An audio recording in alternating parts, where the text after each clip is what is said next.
નમસ્કાર સરકારી કર્મચારીઓ અને પેન્શન મિત્રો, સ્વાગત છે તમારું આપણી આ યુટ્યુબ ચેનલમાં જેનું નામ છે જ્ઞાન યાત્રા। તો કેન્દ્ર સરકાર દ્વારા ગત 16 જાન્યુઆરી 2025 એટલે કે આજથી લગભગ 1 વર્ષ પહેલાં 8મા પગાર પંચની જાહેરાત કરવામાં આવી હતી અને લગભગ 11 મહિનાના સમયગાળા સુધી કેન્દ્ર સરકારના ડીઓપીટી એટલે કે department of personnel and training and NCJCMના પદાધિકારીઓ વચ્ચે ઘણી બેઠકો યોજાઈ હતી અને 8મા પગાર પંચના ટર્મ્સ ઓફ રેફરન્સ એટલે કે TOR સંદર્ભની શરતો ફાઇનલ કરવામાં આવી હતી। ગત નવેમ્બર 2025ના રોજ કેન્દ્રના કહી શકાય કે રેલવે મંત્રી અશ્વિની વૈષ્ણવ દ્વારા 8મું પગાર પંચને વિધિવત રીતે જે છે તે જાહેર કરી દેવામાં આવ્યું હતું। તેમાં ટર્મ્સ ઓફ રેફરન્સ પણ જે છે તે ફાઇનલ મંજૂર કરી દેવામાં આવ્યા હતા અને એક સભ્ય અને એક ચેરમેન અને 2 સભ્યો સહિતની 3 સભ્યોની કમિટીની પણ રચના કરી દેવામાં આવી હતી। તો કેન્દ્ર સરકારના કર્મચારીઓ માટે જ્યારે 1 જાન્યુઆરી 2026થી 8મું પગાર પંચ જે છે તે સંભવિત રીતે લાગુ થઈ ગયું છે વિધિવત રીતે, ત્યારે આજના વિડીયોમાં આપણે 8મા પગાર પંચ અંગેના દેશભરના સસ્પેન્સ વિશે વાત કરવા જઈ રહ્યા છીએ।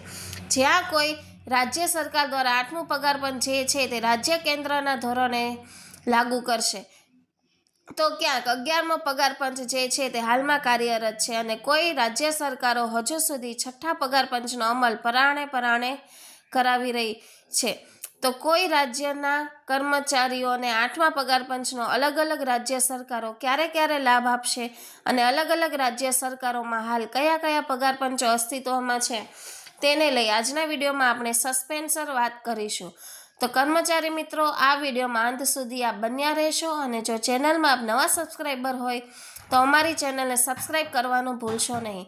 તો આવા પગાર પંચ અંગે સસ્પેન્સ યથાવત છે, કારણ કે કેન્દ્ર સરકાર દ્વારા ગત 3 નવેમ્બરે જે ટર્મ્સ ઓફ રેફરન્સ એટલે કે TOR મંજૂર કરવામાં આવ્યા હતા તેમાં ગત 7 પગાર પંચોની જેમ લાગુ થવાની જે તારીખ છે 1 જાન્યુઆરી 2026 તેનો ક્યાંય ઉલ્લેખ કરાયો ન હતો। આથી કર્મચારીઓ અને પેન્શનર્સો એ બાબતને લઈને દુવિધામાં છે કે શું સરકાર ખરેખર 1 જાન્યુઆરી 2026થી જ 8મું પગાર પંચને ગણશે અને જ્યારે પણ જાહેરાત કરશે એટલે કે વર્ષ 2027ના અંતમાં અથવા તો વર્ષ 2028ના જાન્યુઆરી મહિનામાં સરકાર દ્વારા જો 8મું પગાર પંચ લાગુ કરાય છે તો શું 1 થી 2 વર્ષનું એરિયર્સ પણ સરકાર દ્વારા આપવામાં આવશે કે નહીં?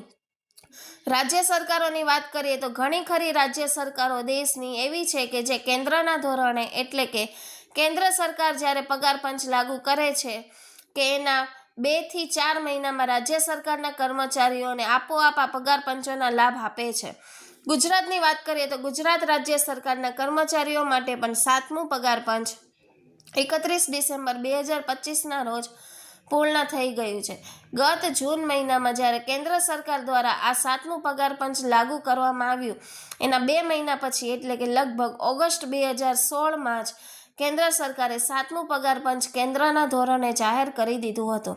તો આ વખતે પણ ગુજરાત સરકારના કર્મચારીઓ એવું ઈચ્છી રહ્યા છે કે જ્યારે પણ સરકાર 8મું પગાર પંચ વર્ષ 2027ના અંતમાં અથવા તો 2028ની શરૂઆતમાં જાહેર કરે તરત જ રાજ્ય સરકાર પણ 8મું પગાર પંચ જાહેર કરશે। તો હાલમાં ક્યાંક કોઈ રાજ્ય સરકારમાં 7મું પગાર પંચ જે છે તે અમલમાં છે તો ક્યાંક 11મું અને ક્યાંક 6ઠ્ઠું પગાર પંચ જે છે તે અમલમાં છે। જોકે કેટલાક રાજ્યો એવા છે કે જ્યાં 11મું પગાર પંચ વાત કરીશું ખાસ કેરળની કે જ્યાં 11મું પગાર પંચ લાગુ થઈ ગયું છે અને કેટલાક રાજ્યો એવા છે કે જ્યાં હજુ 6ઠ્ઠું પગાર પંચ પરાણે અમલમાં છે। તો દેશભરના 50 લાખથી વધુ કેન્દ્ર સરકારના કર્મચારીઓ અને અંદાજે 69 લાખ કરતાં વધારે પેન્શનર્સો 8મા પગાર પંચની આતુરતાથી રાહ જોઈ રહ્યા છે। જોકે કેટલાક રાજ્યો એવા છે કે જ્યાં 11મું પગાર પંચ લાગુ થઈ ચૂક્યું છે અને કેટલાક રાજ્યો એવા પણ છે કે જ્યાં હજુ 6ઠ્ઠું પગાર પંચ અમલમાં છે। આવી સ્થિતિમાં સૌથી મોટો પ્રશ્ન એ છે કે બાકીના રાજ્યોનું નવો પગાર પંચ 8મું પેસ્ટ કમિશન સ્ટેટ એમ્પ્લોઈઝ માટે ક્યારે લાગુ થશે અને વધેલા પગાર અને પેન્શન ક્યારે મળશે? રાજ્યના કર્મચારીઓ હવે પ્રશ્ન કરી રહ્યા છે કે શું તેમને કેન્દ્ર સરકાર એટલે કે central work state pack revision 2026 જેવા જ લાભો મળશે કે પછી તેમને વધુ રાહ જોવી પડશે? નવા પગાર પંચ લાગુ થાય ત્યારે સૌપ્રથમ કોને ફાયદો થાય છે? જ્યારે પણ કેન્દ્ર સરકાર નવા પગાર પંચનો અમલ કરે છે ત્યારે કેન્દ્રીય કર્મચારીઓ અને પેન્શનર્સોને સૌથી પહેલાં તેનો ફાયદો થાય છે. આ વખતે પણ સરકાર જ્યારે પણ 8મું પગાર પંચ લાગુ કરશે, લગભગ 1.2 મિલિયન કર્મચારીઓને સૌથી પહેલાં તેનો લાભ થશે. જો કે રાજ્યના કર્મચારીઓ માટે પરિસ્થિતિ એટલી સરળ નથી.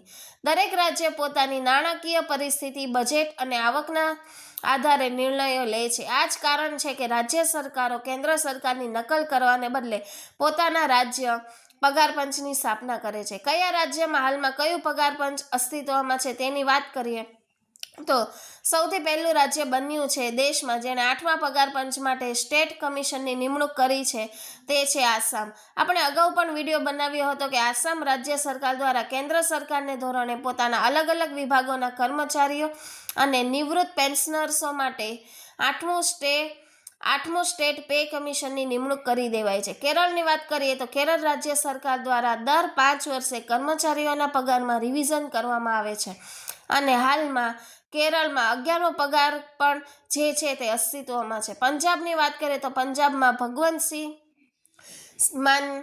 ભગવતસિંહ માન સરકાર છે કે જ્યાં આમ આદમી પાર્ટી સરકાર છે. આપ સૌ જાણો છો કે પંજાબમાં છેલ્લા કેટલાક વર્ષોમાં કોંગ્રેસ, આમ આદમી પાર્ટી, ભાજપ વગેરે જેવા અલગ અલગ પક્ષો જે છે તે કહી શકાય કે પોતાના સત્તાના ખેલ ખેલી રહ્યા છે અને ત્યાં કર્મચારીઓની હાલત ખૂબ જ કફોડી છે. ત્યાં હજુ 6ઠ્ઠો પગાર પંચ અસ્તિત્વમાં છે. કર્ણાટકમાં 7મું પગાર પંચ, ઉત્તર પ્રદેશમાં 7મું પગાર પંચ, બિહાર, ગુજરાત, મહારાષ્ટ્ર જેવા અન્ય રાજ્યોમાં પણ 7મું પગાર પંચ જે છે તે કેન્દ્રના ધોરણે હાલમાં અસ્તિત્વમાં છે. રાજ્યો અલગ પગાર પંચ શા માટે સ્થાપિત કરે છે?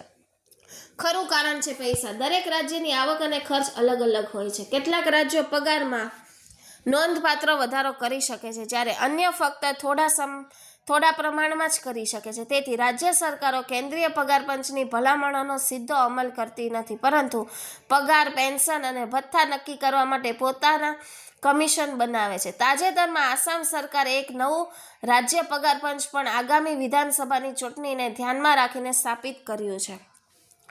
શું રાજ્ય સરકારોના પગારમાં કેન્દ્ર સરકાર જેટલો વધારો થાય છે? સામાન્ય રીતે રાજ્ય સરકારો કેન્દ્ર સરકારના પગારની નજીક ફિટમેન્ટ ફેક્ટર જાળવી રાખે છે.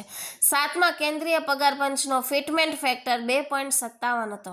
ઉત્તર પ્રદેશે પણ 2.57 જાળવી રાખ્યો હતો, જ્યારે પંજાબનો 2.59 હતો. જો કે કેટલાક રાજ્યોમાં આમાં થોડો ફેરફાર થઈ શકે છે.